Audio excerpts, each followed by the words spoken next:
오늘 우리가 함께 읽은 성경 본문을 보면 로마 총독 빌라도가 이런 말을 합니다.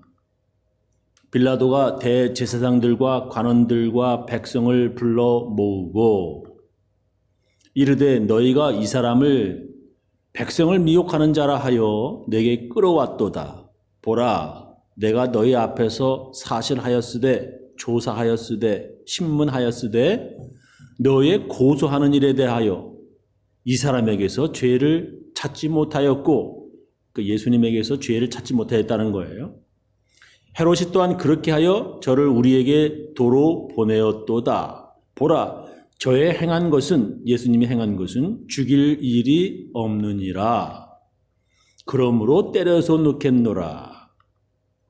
로마 총독이 백성을 미혹 선동했다고 하는 이유로 붙잡아온 예수를 조사해 보니까 사형당할 만한 죄는 아니었습니다. 빌라도는 예수님이 사형받을 만한 죄가 없다고 여러 번 사람들에게 말했습니다. 빌라도가 예수께 물어 가로되 네가 유대인의 왕이냐? 대답하여 가라사대 네 말이 옳도다. 빌라도가 대제사장들과 무리에게 이르되 내가 보니 이 사람에게 죄가 없도다 하니 빌라도가 예수님에게 네가 유대인의 왕이냐? 라고 예수님에게 물었습니다. 예수님은 네 말이 옳도다, 즉 그렇다라고 대답을 했습니다.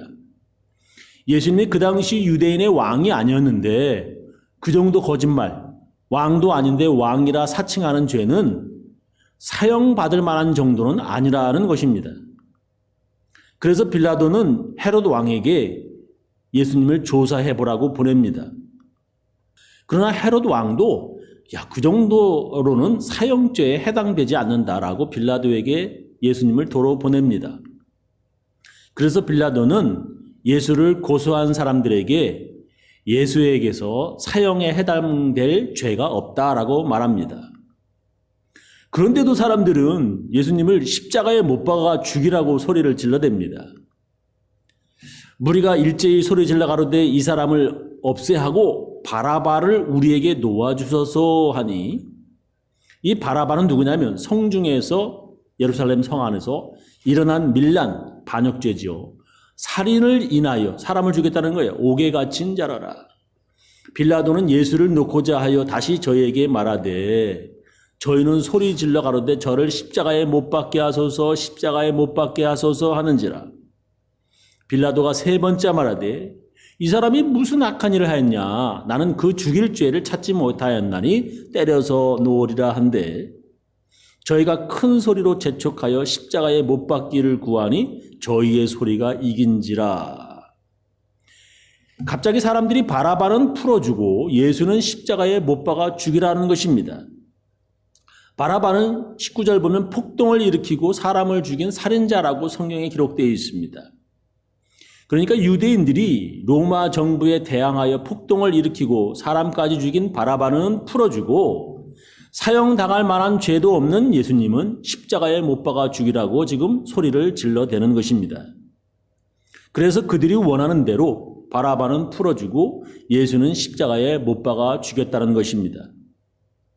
예수님의 입장에서는 이게 얼마나 억울한 일입니까? 또한 다른 쪽 바라바는 이게 웬 떡, 이게 웬 횡재고 얼마나 재수 좋은 일입니까? 예수님 때문에 살인했으면서도 죽지 않고 지금 풀려난 것입니다. 예수님은 그렇게 억울하게 죄도 없이 십자가에 못 박혀 죽으셨습니다. 오늘 설교 제목은 십자가에 못 박게 하소서입니다. 저는 궁금한 게 하나 있습니다. 제가 학교에서 배운 지식으로는 그 당시 로마 제국은 다른 나라보다도 앞선 문명 국가였습니다. 특히 로마 제국에는 다른 나라보다도 잘 발달된 것이 세 가지가 있는데 건축, 도로, 그리고 법률이 있었습니다. 지금도 사용하고 있을 정도로 로마 제국 때 만들어진 도로, 건축물 남아 있습니다. 그리고 또한 로마 제국은 억울한 일이 생기지 않도록 법치국가, 즉 법으로 다스려지는 나라였습니다. 법도 없는 나라, 억울하게 누명을 쓰고 목숨을 빼앗기는 그런 미개한 나라가 아니라 로마 제국은 법으로 다스려지는 문명국가였습니다. 근데 예수님이 사형에 해당될 만한 죄도 없는데 그렇게 십자가에 못 박아 죽인다고 하는 것은 제가 이해가 되지 않았습니다. 그 당시 십자가형은 사형수가 빨리 죽지 않고 천천히 고통받으며 죽어가도록 하는 아주 잔인한 사형 방법이었습니다. 십자가형은 보는 사람들에게 공포심을 유발하는 전시 효과를 위한 사형 방법이었습니다. 사형 방법 중 고통이 오래가지 않도록 빨리 죽게 하는 것이 더 좋은 방법, 더 좋은 사형 방법이 있죠. 그래서 로마 시민들은 십자가형이 아니라 목이 잘리는 참수형을 시켰습니다. 왜? 빨리 죽기 때문에. 그게 더 좋은 거기 때문에 로마 시민은 특별히 참수형을 시켰습니다. 십자가형이 뭐냐? 너무 잔인해서 로마 시민은 받지 아니하였고 노예나 로마 제국이 점령한 피지배자들을 사형시킬 때 사용한 사형 방법이었습니다. 특히 주인을 죽인 노예나 반란을 일으킨 식민지 사람을 죽일 때 십자가형을 사용했습니다. 3일 아니면 5일 동안 사형수들은 십자가에서 낮에는 뜨거움과 밤에는 추위로 그리고 목마름과 그 고통 속에서 욕하며 큰 소리, 막 소리를 밤낮으로 질러댔습니다.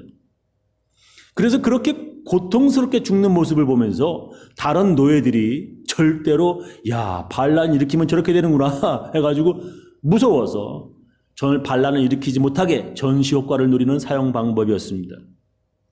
역사적으로 로마에서는 노예 반란을 일으킨 스파르타쿠스를 따르는 그 일당들을 사형시키기 위해서 6,000개의 십자가가 있었다고 하는 역사 기록이 있습니다. 여러분들 영화도 보면 스파르타쿠스 보면은 이렇게 사람들을 저렇게 쫙 그냥 길거리에다가 그냥 6,000개를 저렇게 십자가에다 늘어놓는 거예요. 그러면서 사람들이 지나다니면서 그거 사형당하는 사람들을 보는 겁니다. 로마 제국에 대항하여 반란을 일으킨 나라 백성들을 죽일 때 십자가형을 사용하였습니다. 특히 역사가 요세푸스의 기록에 의하면 이 유대인들이 이스라엘 유대인들이 로마 제국의 반란을 일으켰을 때 하루 500명씩 십자가형에 처해졌으며 그래서 주위에 십자가를 만들 나무가 부족할 정도였다라고 기록을 하고 있습니다. 사형수 가족들이 몰래 십자가에서 구출해 주지 못하도록 로마 군인들이 계속 지켰다고 합니다. 사형수들은 십자가에서 3에서 5일 동안 고통당하며 천천히 죽는 것보다 십자가에 달린 후 빨리 죽는 것을 원했다고 합니다. 십자가에 못 박힐 때 사형수들이 목숨 걸고 이왕 십자가에 못 박혀 죽으나 그냥 죽으나 뭐 죽는 건 마찬가지니까 목숨 걸고 저항하는 거예요. 그래서 저항하지 못하도록 군인들이 쇠와 동물 뼈가 잔뜩 달린 채찍으로 때려서 사형수들의 힘을 뺐다고 합니다. 흑인 노예, 이건 로마 시대가 아니라 이 미국의 흑인 노예 채찍 맞은 상처를 찍은 옛날 사진 하나 보겠습니다. 저렇게 이게 흑인 노예 때 찍은 사진에 이 등에 보면 얼마나 두들겨 맞았는지 저렇게 흉터가 남아 있습니다. 로마군이 휘두르는 채찍을 맞으면 저렇게 살이 떨어져 나가고 많은 피를 흘리는 것입니다. 그러니까 사형수들이 저항하지 못하도록 죽자다다 덤비지 못하도록 저렇게 십자가에 못 박기 전에 막 채찍을 때리는 거예요. 그래서 사형수 가족들은 군인들에게 뇌물을 돈을 주어서 더 많이 때려달라고 부탁을 했답니다. 왜냐하면 과다출혈로 많은 피 흘려서 십자가에 매달자마자 사형수가 빨리 죽기를 가족들이 원했기 때문입니다. 그럴 정도로 십자가형은 천천히 고통 속에 죽어가는 참으로 잔인한 사형 방법이었습니다. 그런데 예수님은 그 당시 로마 주인을 죽인 노예도 아니었고요. 또한 로마의 반란을 일으키지도 않았습니다.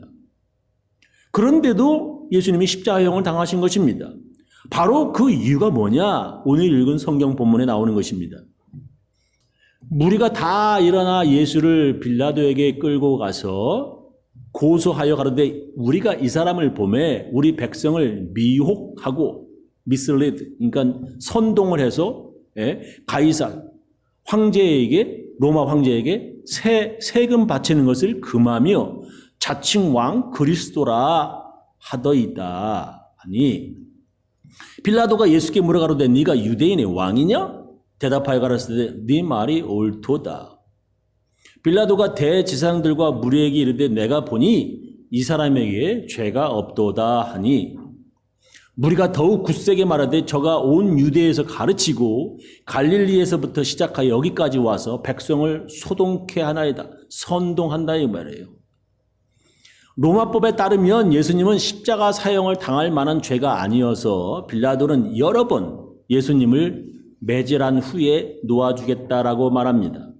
그런데 유대인들이 소리 지르며 예수가 백성들을 선동해서 로마 제국의 반란을 일으키려 했다라고 주장하는 것입니다. 예수님이 유대인의 왕이라고 또한 하나님의 아들이라고 하는 죄로는 십자가형이 아니었어요. 그러니까 뭐 사기죄 뭐 이런 게 무슨 십자가형이 되겠어요.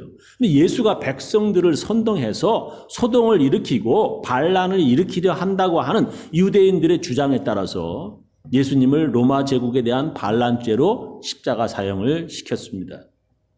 그런데도 성경 여러 군데에 빌라도는 여러 번 말해요. 예수님이 십자가형을 당할 죄를 찾지 못하겠다라고 기록을 하고 있습니다. 즉 예수님이 십자가형을 받은 이유가 바로 유대인들의 강력한 요구 때문이라고 하는 것입니다.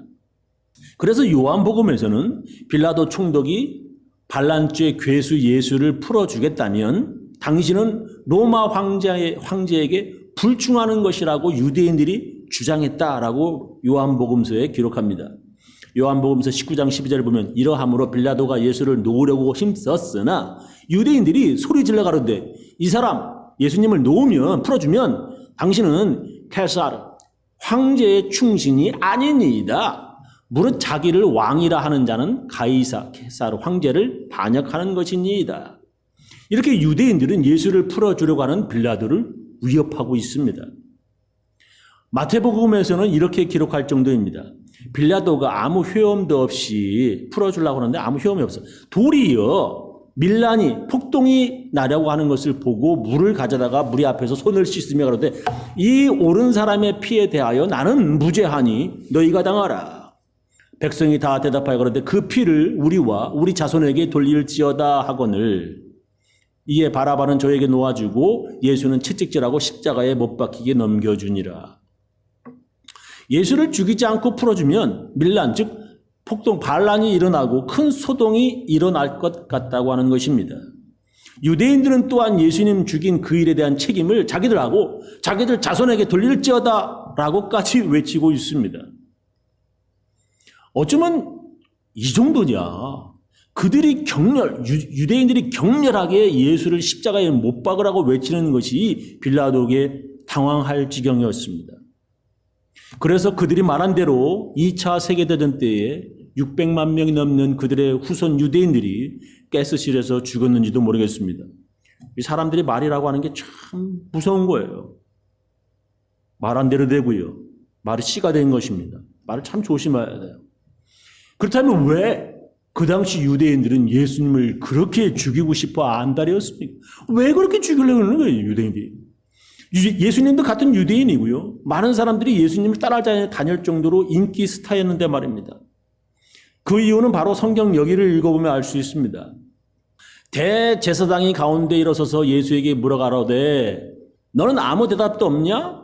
이 사람들이 너를 치는 증거가 어떠하냐 하되 잠잠하고 아무 대답도 아니하시거늘 대제사장이 다시 물어가로되 네가 예수님한테 말 찬송받을 자의 아들 그리스도냐? 예수께서 이르시되 내가 그니라. 인자가 권능자의 우편에 앉은 것과 하늘 구름을 타고 오는 것을 너희가 보리라 하시니 대제사장이 자기 옷을 찢으며 가로되 우리가 어찌 더 증인을 요구하리요? 그 참남한 말을 너희가 들었도다. 너희는 어떻게 생각하느냐 하니 저희가 다 예수를 사형에 해당한 자로 정죄하고 라고 하는 말이 나옵니다. 다른 죄보다도 특히 예수님이 하나님의 아들 그리스도라고 말한 죄목 때문에 하나님의 아들을 그리스도라고 하는 제목 때문에 유대인들이 그렇게 죽이려고 난리쳤다라고 하는 것입니다. 예수님이 그리스도라고 하는 대답에 유대인들 지도자인 대제사장이 자기 옷을 찢을 정도로 분노했다고 하는 것입니다. 그리고 그것을 들은 사람들 저희 모두가 다 예수를 사형에 해당한 자로 정죄했다고 하는 것입니다. 지금도요.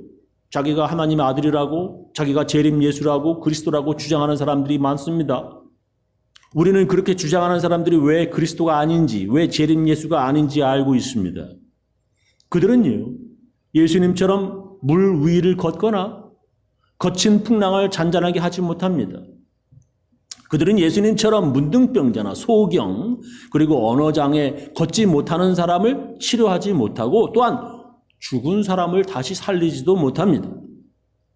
그들은 예수님처럼 오병이어 기적을 보여주지 못하기 때문에 그들이 그리스도가 아닌지 우리는 알 수 있습니다.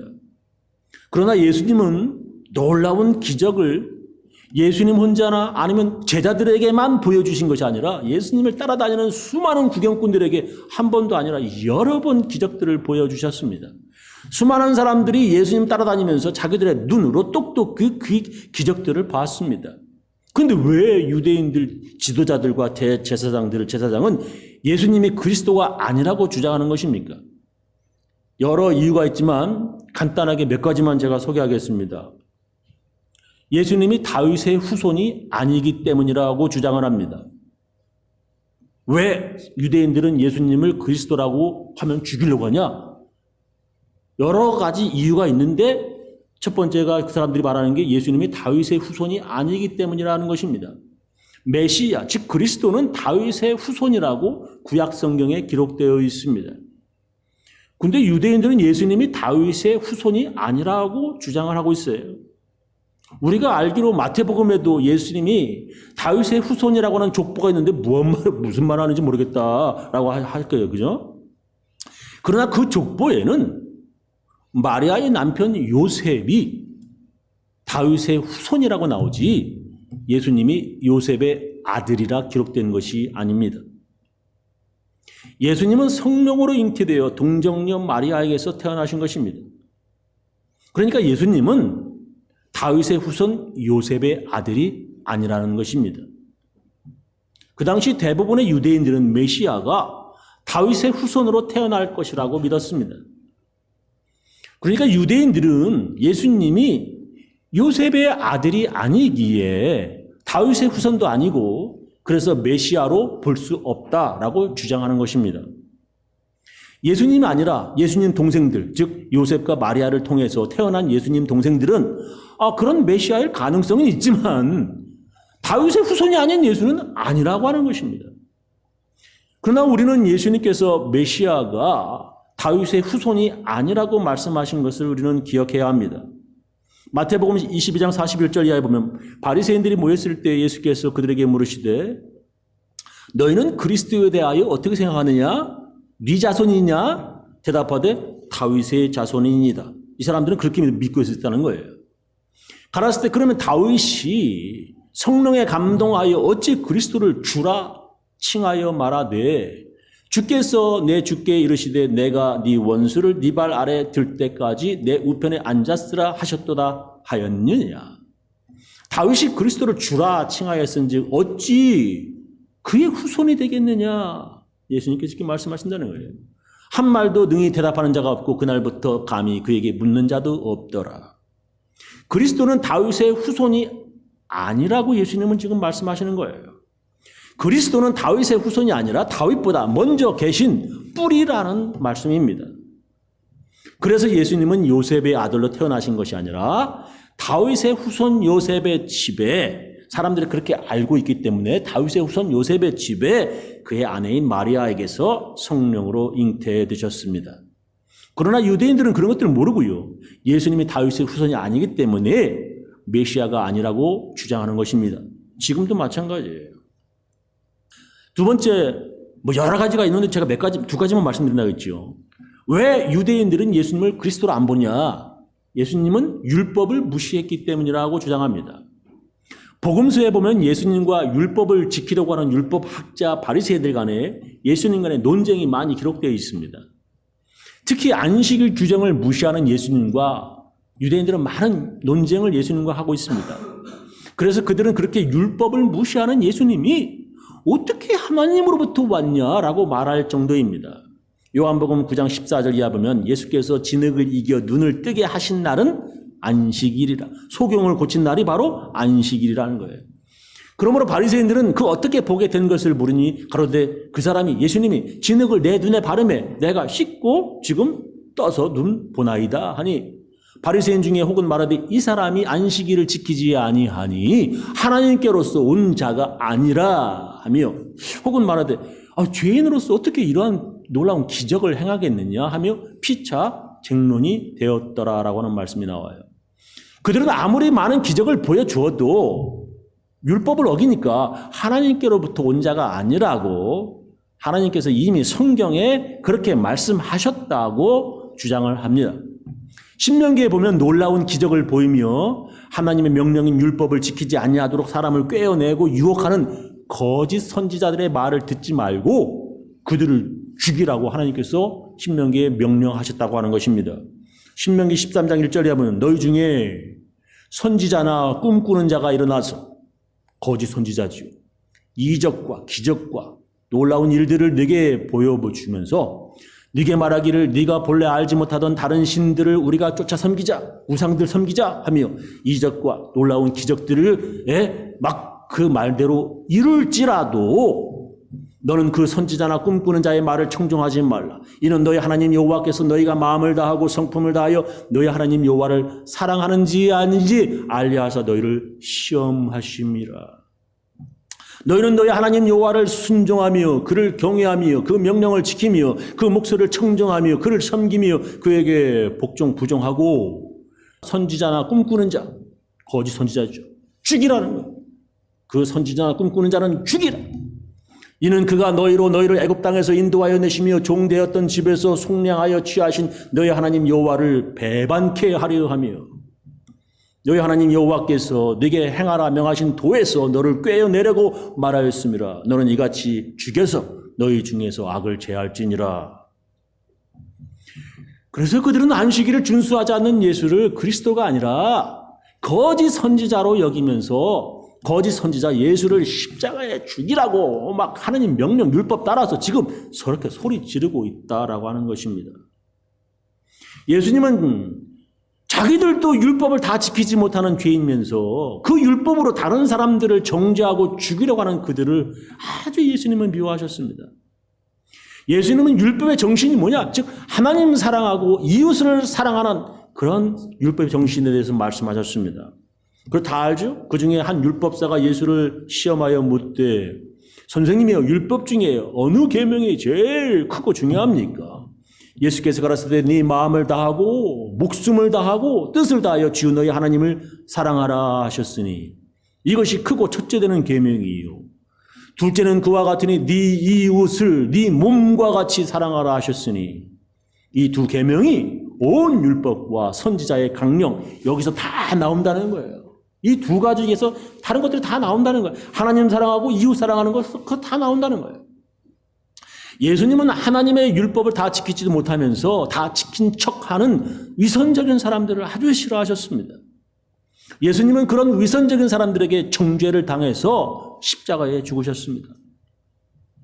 지금도 교회는요. 그런 위선적인 사람들 때문에 소란스럽고 정죄하려고 하는 사람들 때문에 교회 안에서 서로 싸우고 있습니다. 하나님께서는 그런 위선적인 사람들에게 죄인이라고 정죄받는 사람들을 구원하시기 위해서 하나님의 아들 예수님을 보내셨습니다. 하나님께서는 율법을 지킴으로 구원받는 구약이 아니라 예수를 하나님의 아들 그리스도로 믿는 사람들을 구원하시는 새로운 약속을 주셨습니다.